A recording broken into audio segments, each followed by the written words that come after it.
अब आश्वासन ना दो प्रभु, हमें हमारा मकान आवासीय घोषित कर दो। तो बस यही मेरा धन्यवाद आपको। आप मेरी ज़मीन बेची है और कुछ ज़मीन उसने स्वयं बेची है, और वो व्यक्ति उस ज़मीन को स्वयं बेच रहा है और फिर कह रहा है कि मेरी ज़मीन पे कब्जा हो गया है।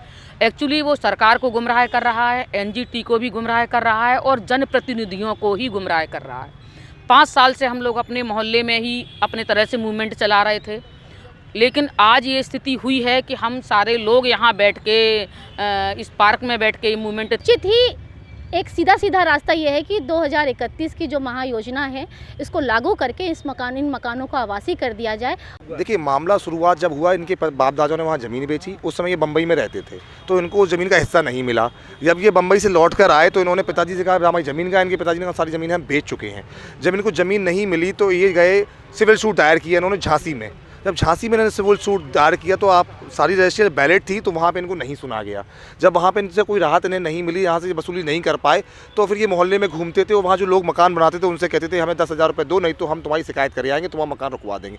तो जो गरीब लोग होते थे बेचारे 2-2 हज़ार करके इनको कभी 4,000 कभी 5,000 दे देते थे, क्योंकि वहाँ पानी की समस्या थी। इनके ही पिताजी वो मकान बनाने के लिए पानी भी उपलब्ध कराते थे। मतलब एक बेटा डंडा दिखाता था तो दूसरा बाप पानी दे देकर उनके मकान बनाता था। ऐसा सिलसिला चलता रहा। लेकिन जब वहाँ की जनता जागरूक हो गई तो उन्होंने पैसा देने से मना कर दिया, क्योंकि पहले जब गांव से लोग आते थे तो उनको इतनी जानकारी नहीं होती थी। उनको लगता था पता नहीं जेडीए क्या है, पता नहीं क्या कौन आ जाए, हमारे मकान ना रुक जाए। अब जिसने 10 लाख का प्लॉट लिया है तो वो सोचता था 10,000 इसको रिश्वत और दे दी जाए, तो वो 10,000 इसको देते रहे। जब तक इसको पैसा मिलता रहा तब तक इसने बढ़िया खाया पिया ऐश किया और कोई कार्य नहीं किया, क्योंकि जिसको फ्री की डांड लग जाती है वो कोई कार्य नहीं करता है। जब इसको ऐसा पता चल गया फिर कचहरी में आके बैठने लगा, तो ये यहाँ से फर्जी नोटिस बना के ले जाता था। तो इसलिए जब इसकी ये पूरी जनता समझ गई कि अब ये इसका धंधा नहीं चलने वाला है तो इसने वहाँ जाके एनजीटी गया और एनजीटी गुमराह करके गया। इसने बीएल भास्कर, प्रदीप नामदेव, गिरजा शंकर राय की एक टीम इकट्ठा करी और इसने कहा चलो भाई साहब हम पर्यावरण को बचाते हैं, अपन लक्ष्मी तालाब को बचाते हैं। चूँकि अच्छा मुद्दा था, सब लोग इसने इसका साथ दिया। झांसी के सारे जनप्रतिनिधियों ने हस्ताक्षर अभियान इसने चलाया, इसको लेटर पैड दिया, लेकिन उनको ये नहीं पता था कि आगे क्या होगा। जब सारे लोग एनजीटी गए, उन्होंने 165/2021 में दायर किया तो वहाँ मुद्दा सिर्फ लक्ष्मी ताल का था। लेकिन नरेंद्र कुशवाहा ने गुमराह करके बीएल भास्कर, गिरजा शंकर राय, प्रदीप नामदेव से एक एफिडेविट ले लिया कि आगे की पैरवी अब मैं करूँगा। फिर इसने वहाँ जब पैरवी किसने स्टार्ट की तो इसने पिशोर को जोड़ा कि साहब वहाँ नगर पार्क बना हुआ था, वहाँ पे विदेश से चिड़ियाँ आती थीं, पक्षियाँ आते थे, हमारे बाप दादाओं ने दाना डालते थे, पानी पिलाते थे। तो एनजीटी को लगा कि भाई ऐसा कहाँ झांसी है जहाँ विदेश से पक्षी आते हैं, चिड़ियाँ आती हैं, तो उनको ना मारा जाए। तो गलती फिर जेडीए पर नोटिस आया कि वहाँ जो पार्क था वो क्यों उजाड़ा गया। तो जेडीए ने ये नहीं कहा कि पार्क उजाड़ा गया, जेडीए ने कहा हाँ साहब पार्क तो है लेकिन वहाँ मकान बन गए। जबकि जेडीए को ये बताना चाहिए था साहब वो नगर पार्क के लिए प्रस्तावित भूमि थी, हमने ना तो उसका एक्वायर किया ना ही किसी को मुआवजा दिया, और सब सरकारी ज़मीन है, वो वहाँ कोई पार्क मार्क नहीं है। अब ये गुमराह चलता रहा। फिर कुछ जनप्रतिनिधि हमारे पास नरेंद्र को लेके आए तो नरेंद्र कुशवाहा बोले ठीक है साहब हमारे हिस्सा तो मिला नहीं, हमारे पापा ने सब बेच दिया, अब हमारे गरीब बच्चे हैं, हमारे कहाँ चले जाएंगे। तो हमने कहा अब चाहते क्या हैं, तो उन्होंने कहा 5 लाख रुपये की व्यवस्था कर दीजिए। हमने अपने मोहल्ले वालों से बात की, उन्होंने ठीक है भैया लड़ने से अच्छा है कि कुछ चंदा करके इसको हम दे देते। जब हम लोग की स्वीकृति 5 लाख और उसकी बिटिया की शादी के लिए हो गई तो उसकी मांग और ज़्यादा बढ़ गई, क्योंकि जिसको मैंने फिर कहूँगा जिसको फ्री की दाढ़ लग जाती है वो 1 रुपये से नहीं मानता, उसको तो लगाता चाहिए। अभी भी आप चले जाइए हमारे मोहल्ले में 40/60 की सरकारी रोड पर नक्शा में वो रोड है, नजूल की ज़मीन पे ये कब्जा कर रखा है, दोनों तरफ से बाउंड्री बना रखा है। जब हमने इसका विरोध किया तो इसने अपने परिवार की बिटिया से नवाबाद में एक आवेदन दिला दिया कि साहब हमारे घर में सुदीप दीक्षित, राहुल राजपूत, साधना पटेल घुस गए और हमारी पत्नी और हमारी बच्ची को बेचने का कार्य कर रहे हैं। और यहाँ से लेकर पीएमओ तक ये उसने झूठी खबर फैला दी, फेसबुक पर चलाए। तब जाके मैं नवाबाद गया, IT सेल गया कि साहब ये इसकी फेसबुक बंद कराइए, क्यों हमारा जब उसको खराब इमेज को ख़राब करा रहे हैं। लेकिन हमारे ही झांसी के लोग उसका सपोर्ट क्यों करते हैं कि इसको अगर ज़मीन दिला देंगे हम तो कुछ हिस्सा हमें भी मिल जाएगा। सीधा सा मोटिव, देखिए बिना मोटिव के कोई किसी के साथ नहीं जाता है। सपा सरकार थी तब भी लोग उसके साथ लगे रहे। सपा सरकार में उसके बगल में वर्मा जी का मकान है, ये सारे गुंडे मिलकर वर्मा जी के मकान में छत की जो रेलिंग होती है उसको काट के अंदर घुस गए, वर्मा जी को पेट्रोल डाल दिया, आग लगा दिया। ये मैं नहीं कह रहा हूँ, FIR दर्ज है इसके पिताजी के नाम, इसके भाई के नाम, इसके लड़के के नाम और 2-3 अन्य लोगों के खिलाफ मुकदमा पंजीकृत है। आज की डेट में 7 मुकदमा पंजीकृत है, गुंडा एक्ट है, गैंगस्टर है, उसके बावजूद भी वो बाहर घूम रहा है। यहीं के लोग उसको छुड़ा लाते हैं।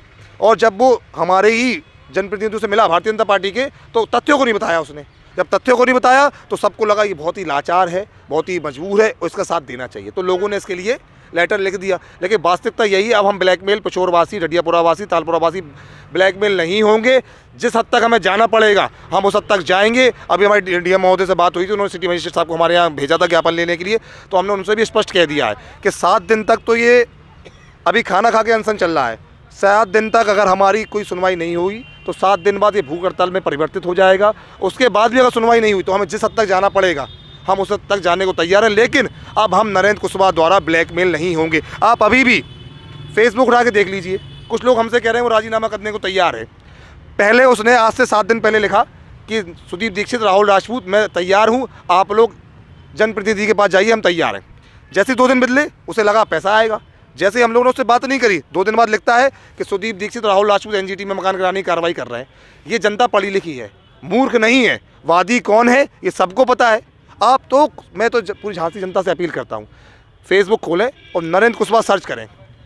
कितना वो बहरूपिया व्यक्ति है ये झांसी की जनता को आखिरकार देखना चाहिए। और आपके चैनल के माध्यम से मेरा अनुरोध है कि अब हम लोग ब्लैकमेल नहीं होंगे और जो भी उनके रिश्तेदार हैं उसकी हरकतें देखें। नरेंद्र कुशवाहा फेसबुक पे लिखेंगे, पूरी हरकतें आ जाएंगी। 2 दिन पहले कुछ और कहता है, 2 दिन बाद कुछ और कहता है। फेसबुक में ऑप्शन होता है, जब कोई पोस्ट डालो तो मैसेज करने का ऑप्शन नीचे आता है, वो उसको डिलीट हटा देता है। कोई हमारी बात पे मैसेज भी ना कर पाए, कोई हमारी बात का विरोध ना कर पाए। हम जो कहें सर्वोपरि, हम जो कहें वही सत्य। और सरकार की गलती इतनी सी है, सरकार की नहीं, झांसी के प्रशासन की गलती इतनी सी है कि उसके झूठ को छुपाने के लिए एक नया झूठ। अगर 2021 में जब रेड दायर हुआ था उसी समय झांसी विकास प्राधिकरण के अधिकारी ये कह देते कि साहब यहाँ कोई पार्क मार्क नहीं है, हमारे पास लिखित में है कि 2001 की महायोजना में कोई पार्क वहाँ है ही नहीं, हम तो लिखित मानते हैं। तो अगर यही कागज़ वो वहाँ भेज देते कि साहब ना कोई वहाँ पार्क है, ना कोई चिड़िया है, ना कोई तोता है, ये सब झूठ बोल रहा है, नारायणबाग है पूरी तरह सुरक्षित है, उसमें किसी प्रकार का अतिक्रमण नहीं है। हाँ, अतिक्रमण की आपको बात करनी है, जाइए लक्ष्मीताल, बड़ी मैं नाम नहीं लूँ कॉलोनी का, कॉलोनी की आप पैमाइश करा लीजिए तो वहाँ कब्जा है। तो वहाँ है जूनी रैंग रही, चूँकि वहाँ पैसा मिलता है। हमारे देखिए हमारे गरीब लोग हैं, हमारे पास पैसा नहीं है। अब हम ब्लैकमेल नहीं होंगे, यही मेरी बात का अंतिम शब्द है कि अब हम ब्लैकमेल नहीं होंगे। 2-3 दिन से ये धरना चल रहा है और पूरा काफ़ी बड़ा क्षेत्र जो है इससे प्रभावित हो रहा है। इसमें साफ साफ समझ में आता है कि जेडीए की कमियों से आज आम जनता बहुत परेशान है। लगभग 1 लाख परिवार पीड़ित, 1 लाख लोग पीड़ित हैं और 9000 घर पे ये एक बादल छाया हुआ है, समस्याओं का बादल छाया हुआ है। तो निश्चित ही एक सीधा रास्ता ये है कि 2031 की जो महायोजना है इसको लागू करके इन मकानों को आवासीय कर दिया जाए और यही उपयुक्त भी है और यही रास्ता भी बनेगा। और ये लड़ाई जायज़ लड़ रहे हैं, हम सब लोग जनप्रतिनिधि इनके साथ हैं क्योंकि हम भी सरकार के एक अंग हैं। और मुझे लगता है कि केवल अधिकारियों की आज आम जनता परेशान है और सरकार को इसको संज्ञान में अभी नहीं ले पाई है। सरकार को संज्ञान में लेने की ज़रूरत है। इसके लिए हम लोग सब लोग जो भी प्रयास कर पाएंगे वो करेंगे और एक भी मकान टूटने नहीं देंगे।